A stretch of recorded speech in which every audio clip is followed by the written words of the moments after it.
பால்குண மாதம் என்றழைக்கப்படும் பங்குனி மாத மாஹாத்மியத்தின் 28ஆம் அத்தியாயமான 28ஆம் நாள் கதை இனிதே துவங்குகிறது. நாம் பங்குனி மாதத்தின் நிறைவை நோக்கி சென்று கொண்டிருக்கிறோம். இன்றைய பங்குனி மாத கதையினை துவங்கலாம்.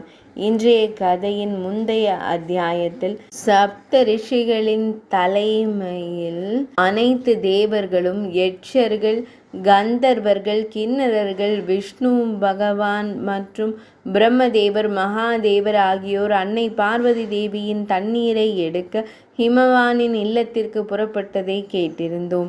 இப்போது இங்கே கிரிராஜன் ஹிமவானும் அதே முறையில் தனது மகளுக்காக அனைத்து மங்களகரமான சடங்குகளையும் மகிழ்ச்சியுடன் செய்து கொண்டிருந்தார். அவர் கர்க முனிவரை புரோகிதராக நியமித்து அவருக்காக அந்த மங்களகரமான நிலத்தை மிகுந்த ஆடம்பரத்துடன் காட்டினார்.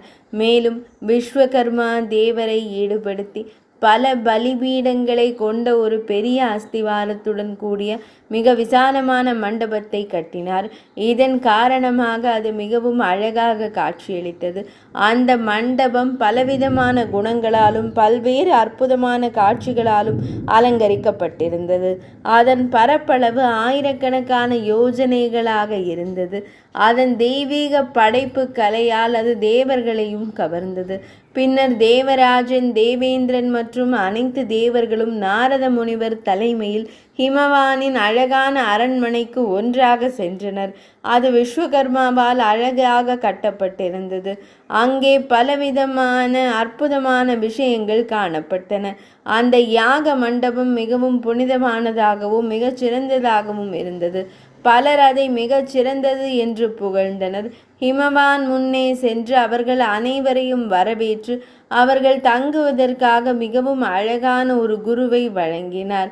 இமயமலை, கந்தர்வர்கள், சித்தர்கள், பிரமாதங்கள், யட்சர்கள், தேவர்கள், நாகர்கள் மற்றும் அப்சர பெண்கள் என அனைவருக்கும் ஒரே ஓய்விடத்தை வழங்கியிருந்தது. அங்கு வசதியாக வாழ விரும்பிய எவரையும் ஹிமவான் கௌரவித்தார். அனைத்து தேவர்களும் தங்கள் குடும்பத்தினருடனும் வாகனங்களுடனும் அந்த மண்டபத்தில் மகிழ்ச்சியாக வாழ்ந்தனர். விஸ்வகர்மா அதில் மிகவும் விசாலமான ஓர் இடத்தை உருவாக்கி இருந்தார். பிரம்மதேவரின் இருப்பிடத்திற்காக மிகவும் பிரகாசமான ஓர் இடம் அமைக்கப்பட்டது. அதேபோல் பகவான் ஸ்ரீ மகாவிஷ்ணுவிற்காக மிகவும் அழகான மற்றும் பிரகாசமான மற்றொரு கட்டிடம் கட்டப்பட்டது. விஸ்வகர்மா அதை தன் விழிகளால் அலங்கரித்து மிகவும் அழகாக ஆக்கினார். அதேபோல் அவர் சண்டி குருவையும் மிகவும் அழகாக ஆக்கியிருந்தார். அதன் பிறகு விஸ்வகர்மா மிகவும் அழகான மற்றும் பிரகாசமான ஓர் கட்டிடத்தை உருவாக்கினார். மகா மங்களகரமான மற்றும் மகத்தான தெய்வங்களால் போற்றப்பட்டு கைலாயம் போன்ற ஒரு அற்புதமான மற்றும் அழகான கட்டிடம் கட்டப்பட்டது. அதில் ஹிமவான் சிவபெருமானை மிகுந்த ஆடம்பரத்துடன் வைத்திருந்தார். அதே நேரத்தில் மேனா தேவி தனது தோழிகள் மற்றும் முனிவர்களுடன் சிவபெருமானுக்கு ஆரத்தி எடுக்க வந்தார். அப்போது இசைக்கருவிகள் இசைக்கப்பட்டன. அந்த ஒலியால் மூவரும் திகைத்து நின்றனர். மேனா தேவி தனது சொந்த கரங்களால் துறவியான சிவனாருக்கு ஆரத்தி எடுத்தார். அவள் ஒரு உண்மையான மற்றும் நற்குணம் கொண்ட பெண். தன் மகனை கண்டதும் அன்னை பார்வதி கூறிய வார்த்தைகள் அனைத்தும் அவளுக்கு நினைவுக்கு வந்தன. அவள் ஆச்சரியமும் திகைப்பும் அடைந்தாள். மேனாதேவி தன் மனதில் கூறத் தொடங்கினாள். பார்வதி தேவியே, அன்னையே, நான் முன்பு கூறியதை விட மகாதேவரின் உடலில் நான் இப்போது அதிக அழகை காண்கிறேன். இவ்வாறு திகைப்பில் மூழ்கி மேனாதேவி தன் இல்லத்திற்கு திரும்பினார். அப்போது பார்வதி தேவி நீராடிவிட்டு மங்கள பீடத்தில் அமர்ந்திருந்தாள். பிராமண பெண்கள் அவரை சுற்றி வளைத்து ஆரத்தி எடுத்தனர். பின்னர் கர்காச்சாரியார் கூறினார், அறிஞர்களே, நீங்கள் அனைவரும் இப்போதே தண்ணீர் எடுத்து கொள்ளுங்கள். இதற்காகவே சிவபெருமான் இந்த மண்டபத்திற்கு அழைத்து வரப்பட்டார். மேலும் இந்த பணியை விரைவுபடுத்த வேண்டும். கர்காச்சாரியாரின் வார்த்தைகளை செவிமடுத்ததும் கிரிராஜன், ஹிமவானின் அமைச்சர்கள் அனைவரும் சிவபெருமானிடம் சென்றனர். மங்களகரமான சடங்குகளின்படி அவர்கள் 3 குடங்கள் கொண்ட நீரால் சதாசிவ பெருமானுக்கு அபிஷேகம் செய்து அவரது அவரது பிணந்தின்னி பீடத்தை கீழே இறக்கினர். நீராட்டி அழகிய ஆடைகளை அணிவித்த பின்னர் அவர்கள் அனைவரும் மீண்டும் சங்கரனாரை வழிபட்டனர். அதன் பின்னர் அவர்கள் அவருக்கு எல்லா விதமான ஆபரணங்களையும் அணிவித்து யானை முதுகில் அமர வைத்தனர். அப்போது சிவபெருமானின் தலையில் ஒரு பெரிய குடை அமைக்கப்பட்டது. அந்த குடை அவரது அழகை மேலும் கூட்டியது. மேலே ஒரு பந்தல் அமைக்கப்பட்டு எல்லா பக்கங்களிலிருந்தும் அவருக்கான விசிறிகள் அசைக்கப்பட்டன. பிரம்மதேவர், பகவான் ஸ்ரீ மகாவிஷ்ணு, தேவராஜனான தேவேந்திரன் மற்றும் அனைத்து லோகபாலகர்களும் மணமகனுக்கு முன்னால் நடந்து சென்று மிகச்சிறந்த அழகுடன் காட்சியளித்தனர். அருந்ததி தேவி, அனுசுயா தேவி, சாவித்ரி மற்றும் லக்ஷ்மி தேவி ஆகியோர் மாத்திர கௌனிகளால் சூழப்பட்டு இவர்களுடன் உலகில் ஒரே நண்பரான சிவபெருமான் தனது உன்னதமான வடிவத்தில் அந்த ஊர்வலத்தில் இடம்பெற்றிருந்தார். சந்திரன், சூரியன், நெருப்பு, வாயு, சிருஷ்டி, லோகபாதம், மகரிஷிகளும் அவருடன் நடந்து சென்றனர். வாயு தேவர் அவருக்கு விசிறி கொண்டிருந்தார். சந்திரன் அவர் தலையில் குடையை வைத்திருந்தது. சூரிய தேவன் முன்னால் நின்று தனது ஒளியுடன் பிரகாசித்து கொண்டிருந்தார். திவ்யாஜேந்திரன் தனது கரத்தினில் கட்டிலை பிடித்து அதன் வேலையை செய்து கொண்டிருந்தார். இவ்வாறு சிவபெருமானின் முன்னால் நடந்து சென்ற தேவர்களும் மலைகளும் பெரும் மங்களத்தை பெற்றன. அனைத்து தேவர்களும் முனிவர்களும் சிவபெருமான் மீது மலர்களை தூவினர். அதனால் அவரது மங்களம் மேலும் அதிகரித்தது. முன்னால் ஹிமவானின் அழகான வீடு இருந்தது. அது அதன் பல சிறப்புகளால் எல்லா பக்கங்களிலிருந்தும் மங்களகரமானதாக தோன்றியது. அந்த வீட்டின் முற்றம் தங்கத்தால் ஆனது. அங்கே நுழைவாயிலில் சிவபெருமான் சிறப்பாக வழிபடப்பட்டார். பின்னர் மனிதர்கள், தேவர்கள் மற்றும் அசுரர்களால் வழிபடப்பட்ட பின்னர் அவர் அந்த கட்டிடத்திற்குள் நுழைந்தார். பின்னர் அந்தாபூரை அடைந்ததும் சிவபெருமான் யாக மண்டபத்தில் வைக்கப்பட்டார்.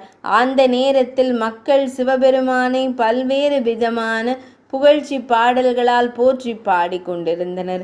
அங்கு சென்றடைந்ததும் கிரிராஜன் ஹிமவான் மகேஸ்வரனாரை யானையிலிருந்து கீழே இறக்கி மங்கள பீடத்தில் அமர வைத்தார்.